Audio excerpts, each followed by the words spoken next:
Jelang Hari Raya Idul Adha, para pedagang hewan kurban di Palembang keluhkan turunnya omset akibat wabah COVID-19. Zulkafli Temen Gumai, salah satu pedagang hewan kurban di kawasan Jalan Soekarno-Hatta, Palembang, menjelaskan, penurunan omset penjualan hewan kurban tahun 2020 ini terasa sangat signifikan, di mana turun hingga lebih dari 50%, atau pada tahun lalu setidaknya 34 ekor sapi dan 47 ekor kambing dapat terjual. Sementara di tahun ini hingga 2 minggu jelang Idul Adha, baru terjual 2 ekor kambing dan 8 ekor sapi saja.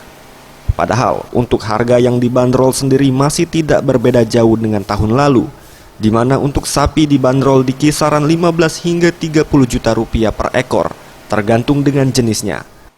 Penurunan penjualan kita. Bukan mengalami penurunan, anjlok benar. Anjlok benar ya, Pak? Iya. Berapa persen mungkin, Pak? Lah sampai sekarang baru terjual 10 ekor.